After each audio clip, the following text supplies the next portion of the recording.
Assalamualaikum warahmatullahi wabarakatuh. Salam Mitra Tani.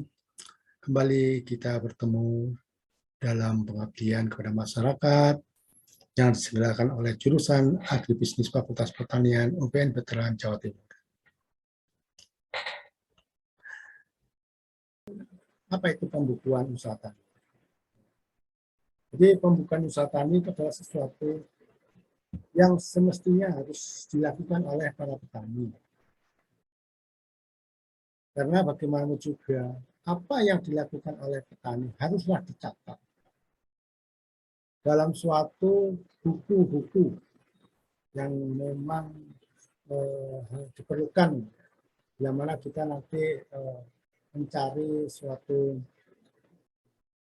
atau membuat suatu proposal seperti itu untuk mencari kredit di bank atau untuk melihat performa dari usaha tani kita seperti itu. Gunanya apa pembukuan itu untuk para petani? Ya.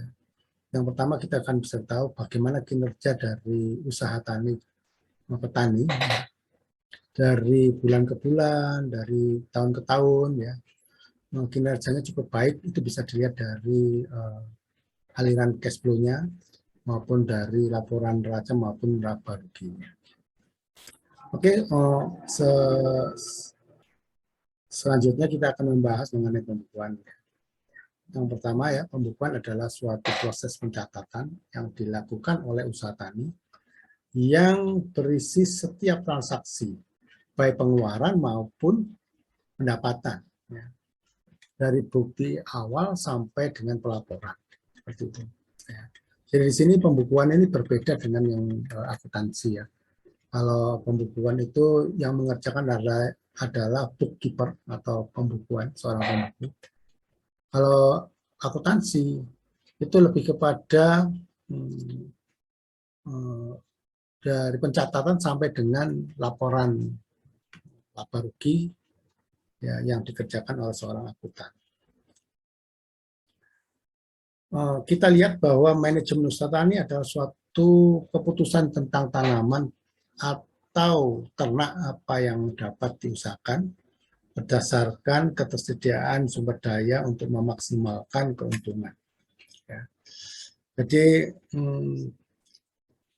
pembukuan itu selalu dikaitkan dengan namanya manajemen ya, manajemen usaha tani. Karena di situ adalah dalam manajemen itu bagaimana seorang petani itu memutuskan untuk menanam suatu komoditi apa. Ya.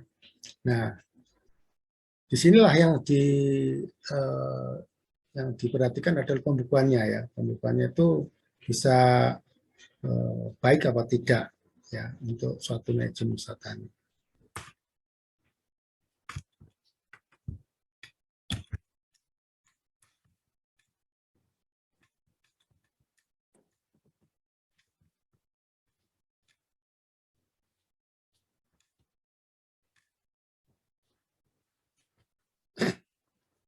Tahapan pembukuan ya di sini hal-hal apa yang harus dilakukan seorang bookkeeper.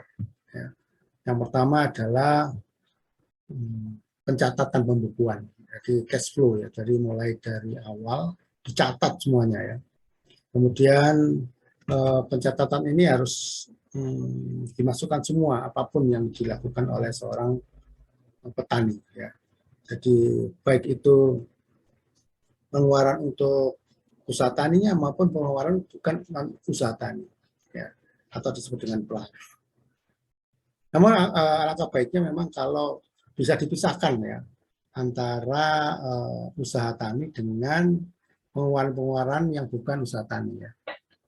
Dan yang berikutnya adalah membuat laporan neraca dan laporan laba rugi. Yang kedua dan ketiga sebenarnya adalah ranah dari akuntansi ya. Tapi di sini nanti kita akan lihat seperti apa ya laporan neraca dan laporan laba rugi. Oke, sekarang kita bicara mengenai pencatatan cash flow. Ya. Jadi cash flow sudah seperti saya utarakan tadi ya. Cash flow adalah pencatatan semua transaksi tunai di buku aliran kas atau cash flow. Ya. Yang harus diperhatikan apa? Yaitu Di situ harus diperhatikan adalah penulisan tanggal, kemudian ureannya, kemudian kolom masuk maupun kolom keluarnya dan saldonya. Jadi di situ ada 5 kolom ya, ada 5 kolom yang berisikan tanggal, urean, uang masuk, uang keluar, dan saldo. Nah, biasanya di situ harus diperhatikan hal-hal yang berkaitan dengan pencatatan tersebut, yaitu sumbernya dari mana, digunakan untuk apa. Ya, di situ nanti di dalam uraian perlu dituliskan secara lengkap. Dan tidak lupa setelah dicatat, ya, semua bukti transaksi itu disimpan. Ya, dan yang tidak kalah penting adalah mencocokkan antara jumlah uang tunai dengan jumlah saldo akhir dari buku kas tersebut. Ini adalah semacam pembukuan aliran kas atau cash flow ya. Jadi petani itu sebaiknya mempunyai buku-buku yang banyak ya, yaitu dengan ada misalkan ada buku penjualan, ada buku pembelian ya. Ini kalau untuk UKM ya, toko-toko itu memang perlu ya, karena dalam satu hari itu pasti banyak transaksi ya. Tapi kalau khusus untuk petani, transaksi itu tidak terlalu detail seperti di toko-toko ya, UKM dan sebagainya.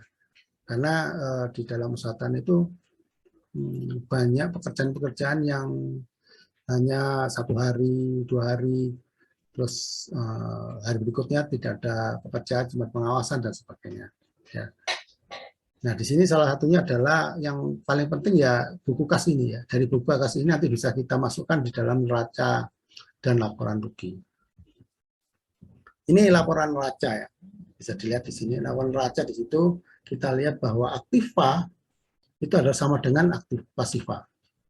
Ya, artinya jumlah aktiva nanti itu tidak boleh kurang dari aktiva atau tidak boleh lebih dari aktiva. Jadi harus pas ya antara aktiva dan pasiva. Nah, sedangkan kalau pasiva itu terdiri apa saja? Pasiva itu dari harta dan biaya. Sedangkan pasiva itu hutang dan modal yang dimiliki oleh usaha petani. Sedangkan pada aktiva itu meliputi yang pertama adalah kas. Ya, kas itu adalah uang di bank, bisa juga di kas. Ya. Jadi uang yang cair ya, current. Ya. Kemudian piutang, ya misalkan ada hutang dari pihak lain kepada petani. Ya. Kemudian bahan baku atau persediaan, terus perlengkapan, ya, dan peralatan dan sewa. Ya. Ini adalah laporan neraca ya. Kemudian ini bentuknya seperti ini ya, catatan buku neraca pembukuan. Jadi meliputi ya, kas, piutang, persediaan tadi ya, atau bahan baku, perlengkapan sampai dengan pasiva. Di mana nanti jumlahnya antara pasiva dan pasiva harus sama. Ya. Nah, ini ada beberapa hal untuk mencatat ini ya, neraca pembukuan itu ya ada 5 yang harus diperhatikan ya, yaitu tadi sudah Pak Indra katakan bahwa jumlah pasiva dan aktiva harus sama. Kemudian kas, jumlah kas dalam pencatatan pembukuan harus sesuai dengan jumlah saldo pada buku kas. Seluruh transaksi pada harta, baik itu plus minus, itu akan mempengaruhi jumlah kas. Ya, jadi kalau membeli akan berkurang jumlah kas. Kalau ada penjualan akan bertambah jumlah kas. Ya, transaksi seperti itu.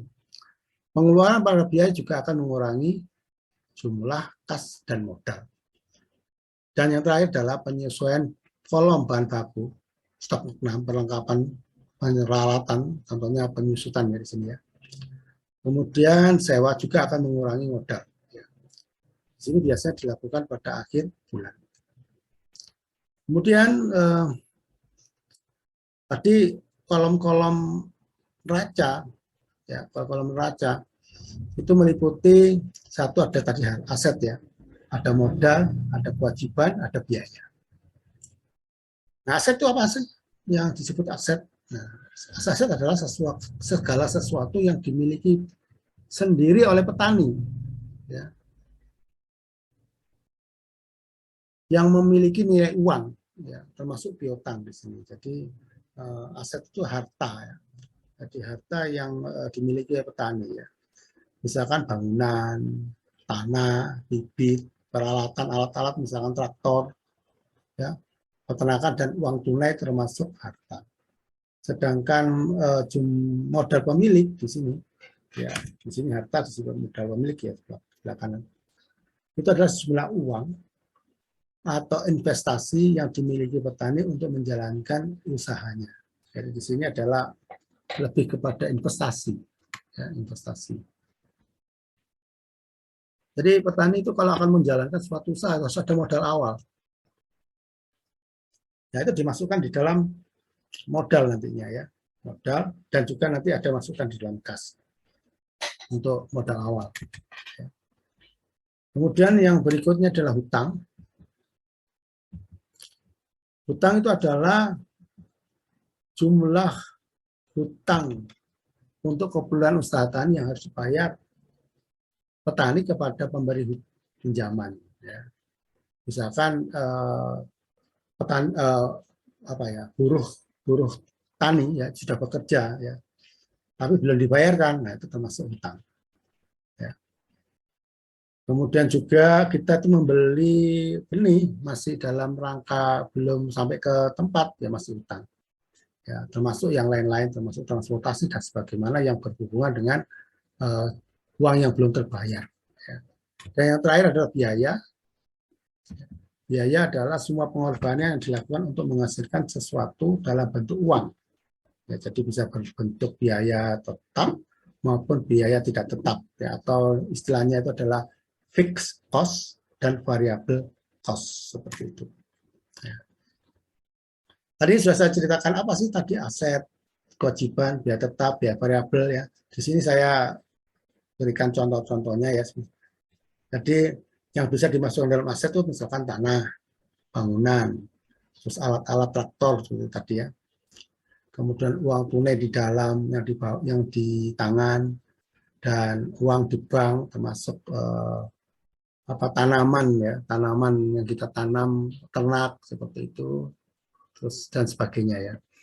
Kemudian kalau kewajiban itu adalah pembayaran sewa ya, yang belum terbayarkan, kewajiban hutang gitu ya, bunga pinjaman, kemudian tagihan telepon, hutang untuk pembayaran upah tenaga kerja, uang yang dipinjam oleh pemasok untuk menyediakan pupuk. Ya. Jadi istilahnya barang itu belum apa istilahnya belum sudah diberi tapi kita masih pinjam ya masih pinjam kepada pemasok atau belum dibayarkan maka termasuk kewajiban yang harus dibayarkan. Kalau biaya variabel itu adalah biaya-biaya yang tergantung dengan jumlah produksi ya jumlah produksi. Jadi kalau biaya tetap itu tidak dia berapapun produksi yang dihasilkan dia pembayaran tetap ya seperti sewa lahan dan sewa bangunan. Kalau biaya variabel tidak ya. Jadi bibit itu pupuk itu tergantung luasan lahannya. Kalau luas lahannya itu sedikit ya bibitnya sedikit. Jadi berdasarkan biaya variabel ya. Kalau tanahnya luas ya bibit pupuk terus obat-obatan ya tenaga kerja transportasi bahan bakar untuk traktor dan sebagainya itu tergantung dari jumlah luasan skala produksi kita. Ini adalah tentang laporan laba rugi. Jadi laporan laba rugi itu hanya terdiri dari dua komponen ya, yaitu komponen penjualan dan biaya. Ya. Namun demikian di dalam laba rugi itu ada yang terbagi dua laba yang disebut dengan laba kotor dan laba bersih. Kalau biaya atau biaya langsung ya, misalkan fixed cost ya, itu berarti penjualan atau penerimaan dikurangi dengan biaya langsung atau biaya yang sifatnya itu membayar upah manajer misalkan ya. Kemudian bukan upah ya istilahnya itu biaya sewa, nah itu termasuk biaya langsung ya. Jadi dia namanya biaya kotor, tapi kalau sudah dikurangi dengan biaya tidak langsung, contohnya membeli bibit, pupuk tadi ya, maka menjadi laba bersih seperti itu. Demikian materi yang telah saya pembukuan usaha tani. Ya. Semoga saja materi ini bisa memberikan tambahan pengetahuan dan dapat dilaksanakan atau dapat dilakukan oleh para mitra tani, dan juga bisa memberikan wawasan tentang pentingnya pembukuan usaha tani yang seharusnya dilakukan oleh petani. Akhirul kata ya, mohon maaf bila ada sesuatu yang tidak berkenan. Assalamualaikum warahmatullahi wabarakatuh.